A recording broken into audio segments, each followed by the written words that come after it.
Hello, hi everyone. Welcome to our YouTube channel Pratibha empowering skill and knowledge. నేను మీ మల్లేష్. ఈరోజు మనం national లా day celebrate చేసుకుంటున్నామండి. So నేను దానిపైన video చేస్తున్నాను. అందరికీ నేషనల్ లా డే శుభాకాంక్షలు. అసలు ఈ నేషనల్ లా డే ఎందుకు సెలబ్రేట్ చేసుకుంటున్నామో, దీని బ్యాక్గ్రౌండ్ హిస్టరీ ఏంటి, అలాగే మనకు న్యాయ వ్యవస్థలో ఎవరెవరు ఉంటారు, అలాగే present and past Indian judiciary system గురించి నేను ఎక్స్ప్లెయిన్ చేస్తాను. అలాగే నేను ఇందులో CJS, attorney generals, advocate generals గురించి కూడా కొంచెం ఇన్ఫర్మేషన్ ఇవ్వడం జరుగుతుంది. మనము ఈ నేషనల్ లా డే ఎందుకు సెలబ్రేట్ చేసుకుంటామంటే, మనకు 26 నవంబర్ 1949లో మనము భారత రాజ్యాంగాన్ని భారత రాజ్యాంగపు లెజిస్లేచర్ అనేది అప్పుడు అడాప్ట్ చేసుకోవడం జరిగింది. అంటే కాన్స్టిట్యూట్ అసెంబ్లీ 26 నవంబర్ 1949న మనకు ఈ యొక్క రాజ్యాంగాన్ని అడాప్ట్ చేసుకోవడం జరిగింది. సో దానికి గుర్తుగా మనము ప్రతి సంవత్సరము ఈ నేషనల్ లా డే సెలబ్రేట్ చేసుకుంటున్నాము. యాక్చువల్గా ఈ నేషనల్ లా డే అనేది మనము 2015 నుంచి సెలబ్రేట్ చేసుకోవడం జరుగుతుంది. మనకు 2015 19th నవంబర్న ఒక గెజిట్ ద్వారా ఈ నేషనల్ లా డే సెలబ్రేట్ చేయాలని చెప్పి గవర్నమెంట్ ఆఫ్ ఇండియా అనౌన్స్ చేయడం జరిగింది. సో మనము ప్రజెంట్గా 4th నేషనల్ లా డే సెలబ్రేట్ చేసుకుంటున్నాము 2018లో. సో మనకు హిస్టరీలోకి వెళ్ళినట్టయితే మనకు making of Indian constitution. So మనము హిస్టరీలోకి వెళ్ళినట్టయితే ఇక్కడ మనకు ఫస్ట్ లా అనేది బ్రిటిష్ ఇండియాలో చేయడం జరిగిందనమాట, ఒక చట్టము. ఆ చట్టం వచ్చేసి రెగ్యులేటింగ్ యాక్ట్ ఆఫ్ 1773. ఈ చట్టం ఏదైతే ఉందో బ్రిటిష్ పార్లమెంట్కి మరియు ఈస్ట్ ఇండియా కంపెనీకి మధ్య కుదిరిన ఒప్పందం అండి.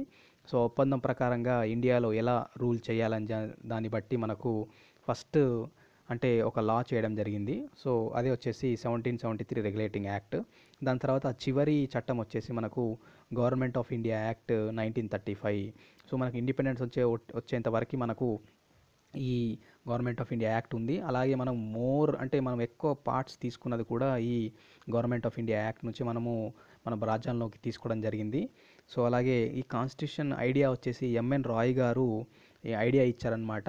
ఈయన రాడికల్ డెమోక్రటిక్ పార్టీ మెంబరు. అలాగే ఈయన 1944లో కూడా ఒక కాన్స్టిట్యూషన్ పత్రాలను పంచడం జరిగింది ప్రజాభిప్రాయ కోసము. సో అలాగే మనకు ఈ ఆల్ ఇండియా కాంగ్రెస్ ఏదైతే సెషన్స్ ఉంటాయో అందులో కూడా మోతీలాల్ నెహ్రూ గారు కూడా ప్రవేశపెట్టడం జరిగింది ఒక కాన్స్టిట్యూషనల్ డ్రాఫ్ట్, లిఖిత రాజ్యాంగం కూడా ప్రవేశపెట్టడం జరిగింది. కానీ ఎంఎన్ రాయ్ గారు ఎవరైతే ఉన్నారో ఆయన అంటే ఆర్టికల్స్ కానీ సెక్షన్స్ కానీ షెడ్యూల్స్ కానీ ఒక సుదీర్ఘంగా రాసి ప్రజలకు పంచడం జరిగింది. సో అలా మనకు ఓవరాల్ ఐడియా ఇచ్చింది మాత్రము ఎంఎన్ రాయ్ గారినే మనము పరిగణలోకి తీసుకోవడం జరుగుతుంది. అలాగే మనకు ఈ భారతదేశానికి కాన్స్టిట్యూషన్ ఉండాలని చెప్పిన కమిషన్స్ కూడా ఉన్నాయి. అలాగే క్రిప్స్ కమిషను, ఈ క్రిప్స్ కమిషన్ రెండో ప్రపంచ యుద్ధం తర్వాత కొంచెం రిజల్యూషన్ యాక్సెప్టెన్స్ కోసం రావడం జరిగింది. సో అందులో ఒక రిజల్యూషన్ కూడా ఈ ఇండియన్ కాన్స్టిట్యూషన్ ఉండాలి కాన్స్టిట్యూట్ అసెంబ్లీ ద్వారా అని చెప్పి 1944లో ఆ ఒక క్రిప్స్ కమిషన్ చెప్పడం జరిగింది. సో అలాగే మనకు క్రిప్స్ కమిషన్ తర్వాత మనకు క్యాబినెట్ మిషన్ ప్లాన్ కూడా ఉండడం జరిగింది. ఈ క్యాబినెట్ మిషన్ ప్లాన్నే మనము బ్యాంక్ రప్ట్ చెక్ అంటాము, ఓల్డ్ డేటెడ్ చెక్ కూడా అనడం జరుగుతుంది. అలాగే మనకు మౌంట్ అబుటన్ ప్లాన్ కూడా అంటాము, దీన్నే డెకీ బర్డ్ ప్లాన్ అంటాము. అలాగే 3rd జూన్ ప్లాన్ అనడం జరుగుతుందన్నమాట. సో ఇది ఇండియన్ ఇండిపెండెన్స్కి ఇలా అంటే కొన్ని దారి తీసాయన్నమాట. సో అలా మనకు first meeting of constitute assembly ఎప్పుడు అయిందంటే మనకు 9th డిసెంబర్ 1946న మనకు ఫస్ట్ మీటింగ్ అనేది జరగడం జరిగింది. సో ఆ మీటింగ్కి అధ్యక్షత వహించింది మాత్రము సచ్చిదానంద సిన్హా. అయితే ఆయన ఇంటరిమ్ ప్రెసిడెంట్గా ఎన్నుకోబడ్డారనమాట. ఎందుకంటే ఆయన ఇంటరిమ్ ప్రెసిడెంట్గా ఎందుకు ఎన్నుకోబడ్డాడంటే ఆయనే అందరికంటే ఎక్కువసార్లు ఎన్నికైందనమాట కాన్స్టిట్యూట్ అసెంబ్లీకి. సో మనకు కూడా ఇప్పుడు మనము ఫస్ట్ టైం ఏదైనా లోక్సభ లేకపోతే మన లెజిస్లేచర్ ఏదైనా మీటింగ్ జరిగిందనుకోండి, ఫస్ట్ టైం ఎన్నిక కాబడిన తర్వాత ఫస్ట్ టైం మీటింగ్ జరిగినప్పుడు అయితే ఎవరైతే ఎక్కువసార్లు ఎన్నుకోబడతారో వారిని ప్రోటెం స్పీకర్గా అక్కడ కూర్చోబెట్టడం జరుగుతుందన్నమాట. అంటే ఆయన అందరు సభ్యుల చేత ప్రమాణ స్వీకారం చేస్తాడు అంటిల్ కొత్త స్పీకర్ ఎన్నుకోబడే వరకు. సో అలా సచ్చిదానంద సిన్హా గారు ఇంటరిమ్ ప్రెసిడెంట్గా కాన్స్టిట్యూట్ అసెంబ్లీకి వ్యవహరించడం జరిగింది. మనకి 11 డిసెంబర్ 1946న 2 రోజుల తర్వాత మనకి డాక్టర్ రాజేంద్ర ప్రసాద్ గారిని యాక్చువల్ ప్రెసిడెంట్గా కాన్స్టిట్యూట్ అసెంబ్లీ ఎన్నుకోబడిందనమాట. సో వాళ్ళు ఎన్నుకున్నారు ఆయన్ని, రాజేంద్ర ప్రసాద్ గారిని. సో తర్వాత డాక్టర్ బిఆర్ అంబేద్కర్ గారు ఒక ఇంపార్టెంట్ కమిటీ ఉందన్నమాట, డ్రాఫ్టింగ్ కమిటీ. చాలా కమిటీస్ ఉన్నాయి, కమిటీస్ పైన ఉన్న ఫ్యూచర్లో వీడియో చేస్తాను. సో డ్రాఫ్టింగ్ కమిటీకి చైర్మన్గా వ్యవహరించడం జరిగింది. సో అన్ని కమిటీస్ నుంచి ఇన్ఫర్మేషన్ తీసుకొని ఫిల్టర్ చేసి సో డిసైడ్ చేసే కమిటీ అన్నమాట. సో మనకి చీఫ్ ఆర్కిటెక్ట్ కూడా అంటారు డాక్టర్ బిఆర్ అంబేద్కర్ గారిని. సో అలాగే ఆయన అంతకుముందు కూడా ఒక లాయర్గా వ్యవహరించాడు కాబట్టి సో దీనిపైన క్లియర్ ఐడియా ఉంటుందని చెప్పి వారిని chief architect and drafting committee చైర్మన్గా ఎన్నుకోబడ్డారు. ఈ డ్రాఫ్టింగ్ కమిటీలో కొంతమంది సభ్యులు కూడా ఉండడం జరిగింది. వాళ్ళతో పాటు చైర్మన్గా వ్యవహరించారు. సో వివిధ దేశాల నుంచి మనం చాలా ఇన్ఫర్మేషన్ తీసుకున్నాం అనమాట. మనకు యూఎస్ఏ కానివ్వండి, బ్రిటన్ కానివ్వండి, లేకపోతే జర్మనీ కానివ్వండి, సౌత్ ఆఫ్రికా, ఐర్లాండ్, మనము ఈ దేశాల నుంచి మనము ఇన్ఫర్మేషన్ తీసుకోవడం జరిగింది. సో దానిపైన కూడా నేను వీడియో చేస్తాను. ఏమేమి ఇన్ఫర్మేషన్ తీసుకున్నాం, ఎక్కడి నుంచి తీసుకున్నాం, క్లియర్గా ఇన్డెప్త్గా ఏం తీసుకున్నాం అనేది ఎక్స్ప్లెయిన్ చేస్తాను. సో మనకి ఈ నేషనల్ లా డే మనము ముఖ్య కారణం వచ్చేసి మనము ఈ భారత రాజ్యాంగాన్ని అడాప్ట్ చేసుకున్నాం అనమాట. 26 నవంబర్ 1949 రోజున అడాప్ట్ చేసుకున్నాము. అడాప్ట్ చేసుకున్నప్పుడు కొన్ని ఆర్టికల్స్ ఎన్ఫోర్స్ అయిపోయాయి, ఆ రోజునే అమలు పడ్డాయి. తర్వాత కంప్లీట్గా మాత్రము ఎన్ఫోర్స్ అయింది మాత్రము 26 జనవరి 1950. సో మనం ఈ రోజుని ఆ రోజు అంటే ఆ 26 జనవరిని మనము రిపబ్లిక్ డేగా సెలబ్రేట్ చేసుకుంటాము. సో అలాగే ఈ భారత రాజ్యాంగాన్ని రాయడం జరిగిందనమాట. ఒక వ్యక్తి చేతితో రాశాడు.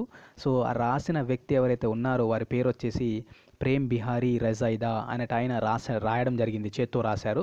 కానీ ఆయన ఒక షరతు పెట్టడం జరిగింది, సార్ నేను రాస్తాను, మీ భారత రాజ్యాంగం నేను రాస్తాను, కానీ రాసే ప్రతి పత్రం పైన నా పేరు రాసుకుంటాను కింద అని చెప్పడం జరిగింది. సో వాళ్ళు కూడా కాన్స్టిట్యూట్ అసెంబ్లీ ఒప్పుకోవడం జరిగింది. సో మనం ఒరిజినల్ డాక్యుమెంట్ కనుక చూసినట్టయితే ప్రతి పేజ్ కింద ఆయన పేరు ఉంటుంది, ప్రేమ్ బిహారీ రజైడా అని చెప్పి. సో మనకు ఇది ఇంపార్టెంట్, కాన్స్టిట్యూషన్లో ఇంపార్టెంట్ వచ్చేసి మనకు ప్రియాంబల్. ఒక పుస్తకం తీసుకున్నట్టయితే ఫస్ట్ మనకు ఇండెక్స్ అనేది ఇంపార్టెంట్, ఏది ఎక్కడ ఉంది అనేది కూడా ఇంపార్టెంట్. అంటే మనకు ఏం చెప్తుంది ఈ పుస్తకం, ఏం చెప్తుంది అంటే ఆథర్ చెప్తారు కదా, ఏం చెప్తాడు అంటే ఏముంది ఇందులో అనేది మనకు ఇంపార్టెంట్. కాబట్టి మనకు ఈ ప్రియాంబుల్ అనేది చాలా ఇంపార్టెంట్. మనకి ఈ ప్రియాంబుల్ని మీరు ఇక్కడ చూసినట్లయితే ఈ డిజైన్ ఏదైతే ఉందో, ఈ సైడ్ డిజైన్ ఏదైతే ఉందో దాన్ని డిజైన్ చేసింది మాత్రము బియోహర్ రామ్ మనోహర్ సింహా ఆయన డిజైన్ చేయడం జరిగింది. సో అప్పుడు ఈ కంప్యూటర్స్ ఇవన్నీ లేవు కదండి, చేత్తో నీట్గా డిజైన్ చేశాడు. మనకి అలాగే ఇక్కడ రాయడం జరిగింది చూడండి, constitution of India, the people of India being solemnly resolved to constitute India into sovereign democratic republic and to secure all its citizens justice, liberty, equality, fraternity in our constituent assembly this 26th day of November 1949 do hereby adopt, enact and give to ourselves the constitution. అంటే మాకు మేమే సమర్పించుకుంటున్నాము, అంటే భారత ప్రజలంతా కలిసి మాకు మేమే సమర్పించుకుంటున్న ఈ భారత రాజ్యాంగాన్ని ఈ 26 నవంబర్ రోజున. అంటే వాళ్ళు చూడండి ఎవరికి సమర్పించలేదండి, స్వతంత్రం ఇచ్చిన వాళ్ళకు కూడా సమర్పించలేదు, దేవుడికి సమర్పించలేదు, లేకపోతే ఎవరికి సమర్పించలేదు, మాకు మేమే సమర్పించుకుంటున్నాము, మాకు మేమే చట్టాలు రాసుకున్నాము, మాకు మేమే సమర్పించుకుంటున్నాము అని చెప్పి ఒక ఐడియలిస్టిక్ వేలో రాయడం జరిగింది ప్రియాంబుల్ని. సో ఈ ప్రియాంబుల్ని మనము ఒకసారి అమెండ్మెంట్ చేయడం జరిగింది ఆర్టికల్ 368ని యూజ్ చేసి. సో మనకి దీనిపైన కూడా ఒక కేసు కూడా ఉందండి. సో ఆ కేసు గురించి నేను ఎక్స్ప్లెయిన్ చేస్తాను. ప్రియాంబుల్ కాన్స్టిట్యూషన్ పార్టా కాదని చెప్పి సుప్రీంకోర్టులో కేసు కూడా అంటే సుప్రీంకోర్టు కూడా క్లియర్ ఐడియా ఇచ్చింది. సో మనము ఈ ప్రియాంబుల్ అనేది మనము చాలామంది అంటారు, చాలా పుస్తకాల్లో కూడా ఉంటుంది, మనము యూఎస్ఏ నుంచి బారో తెచ్చుకున్నామని చెప్పి. యూఎస్ఏ కూడా ప్రియాంబుల్ ఉంటుంది. బట్ మనకి గవర్నమెంట్ ఆఫ్ ఇండియా యాక్ట్ 1919లో ఏముందంటే ఈ యొక్క ప్రియాంబుల్ ఉంటుంది అనమాట, దాని కూడా ప్రియాంబుల్ ఉంటుంది. సో మనము ఒకవేళ ఆప్షన్ కనుక అలా ఉంటే అలా పెట్టండి, ఇలా ఉంటే ఇలా పెట్టండి. సో మనకు 1919లో కూడా మనకు ప్రియాంబుల్ అనేది ఉంది, కానీ 1935లో మాత్రం ఎటువంటి ప్రియాంబుల్ లేదనమాట. సో మనం ఒకసారి అమెండ్మెంట్ చేశాము. సో ఆ అమెండ్మెంట్ వచ్చేసి 42nd అమెండ్మెంట్ 1976లో మనం చేయడం జరిగింది. అందులో మనము ఈ యొక్క 3 పదాలని యాడ్ చేయడం జరిగింది అనమాట, సోషలిస్ట్, సెక్యులర్ అండ్ ఇంటిగ్రిటీ. ఈ 3 పదాలని యాడ్ చేయడం జరిగింది. సో ఇక్కడ మనం చూసినట్టయితే సావర్జిన్ ఇన్ ద సెన్స్ ఏంటంటే మాకు మా యొక్క హెడ్ అయితే ఎవరైతే ఉంటారో ఆయన ఎవరి చేత అంటే వారసత్వపుగా లేదనమాట, ఎన్నుకోబడతాడు. సో అలాగే డెమోక్రటిక్, ఇది ఒక ప్రజాస్వామిక వ్యవస్థ. రిపబ్లిక్ అంటే మాకొక చట్టం ఉంది, దాని ప్రకారమే పోతాము.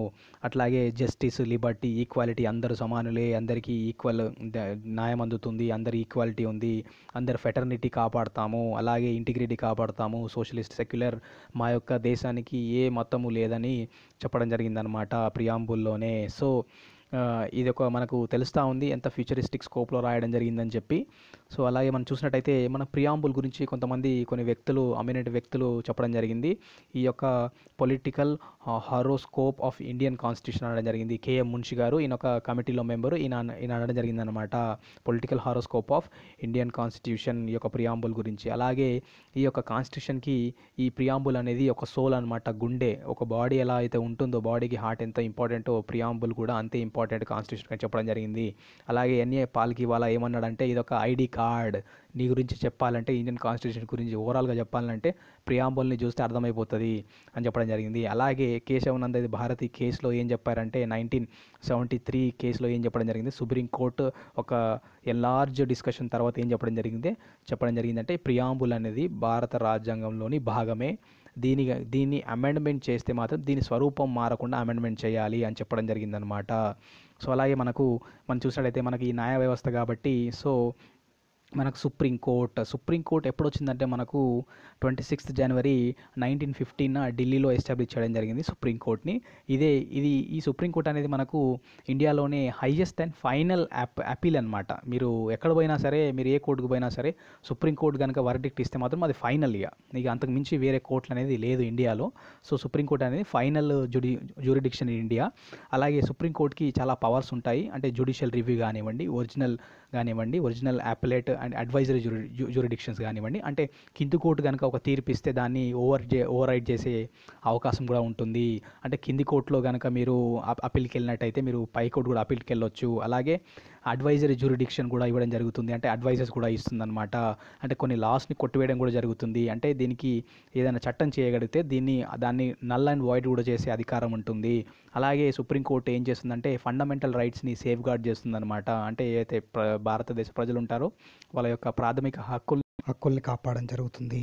మనం చూసినట్టయితే ఈ సుప్రీంకోర్టుకి మనకు సీజే ఉంటారు, చీఫ్ జస్టిస్ ఆఫ్ ఇండియా. వారిని ప్రెసిడెంట్ ఆఫ్ ఇండియా నియమిస్తారు. మనకి ఫస్ట్ సీజే వచ్చేసి చీఫ్ జస్టిస్ ఆఫ్ ఇండియా వచ్చేసి హెచ్జే కానియా గారు వ్యవహరించడం జరిగింది. అలాగే మనకు ప్రెజెంట్ సీజే వచ్చేసి రంజన్ గొగోయ్ గారు, ఈయన 46th సీజేఐ. అలాగే మనకు ఈ వన్ సీజేఐ ఉంటారు, అలాగే 30 జడ్జెస్ ఉండడం జరుగుతుంది.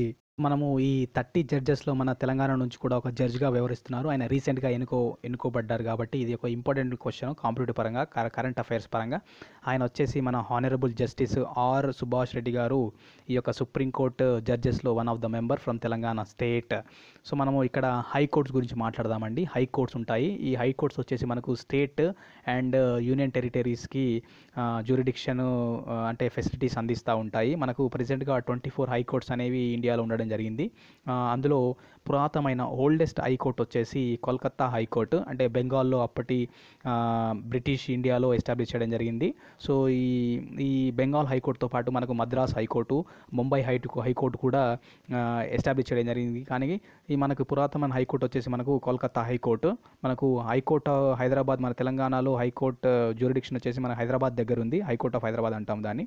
సో మనకు ఈ హైకోర్టు అనేది 5th జూలై 1954 ఎస్టాబ్లిష్ చేయడం జరిగింది.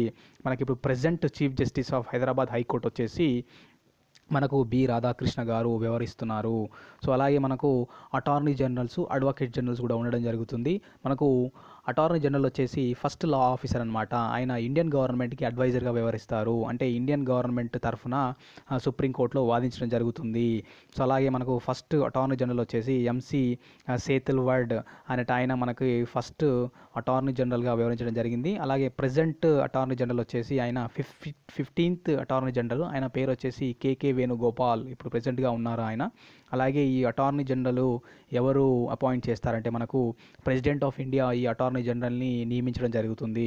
సో మనకి అడ్వకేట్ జనరల్ వచ్చేసి స్టేట్ లెవెల్లో ఉంటారు, ఆయన లీగల్ ఆఫీసర్ అనమాట గవర్నమెంట్కి. అలాగే ఎట్లయితే సెంట్రల్ లెవెల్లో అటార్నీ జనరల్ ఉంటారు, స్టేట్ లెవెల్లో అడ్వకేట్ జనరల్ ఉంటారు. సో మన తెలంగాణ గవర్నమెంట్ నియమించిన అడ్వకేట్ జనరల్ వచ్చేసి శివానంద ప్రసాద్ గారు. సో శివానంద ప్రసాద్ గారు వ్యవహరిస్తున్నారు. ఆయన కూడా రీసెంట్గా ఆగస్టులో ఆయన రావడం జరిగింది. సో మనకి నేను చెప్పాను కదండి, మీకు అటార్నీ జనరల్ గురించి ఇచ్చాను, అలాగే సుప్రీంకోర్టు గురించి కొంచెం ఇన్ఫర్మేషన్ ఇవ్వడం జరిగింది, మన యాక్ట్స్ గురించి ఇన్ఫర్మేషన్ ఇవ్వడం జరిగింది. సో ఈ వీడియో కనుక నచ్చినట్టయితే లైక్ చేయండి. నేను ఫ్యూచర్లో ఇన్డెప్త్గా చేస్తాను, ఇవ్వడం జరుగుతుంది మీకు కంప్లీట్ ఇన్ఫర్మేషన్. ఈ వీడియో కనుక నచ్చితే లైక్ చేయండి, షేర్ చేయండి, కమెంట్ చేయండి. For more videos subscribe Pratibha YouTube channel and press bell icon. Thank you. Signing off. నేను మీ మల్లేష్.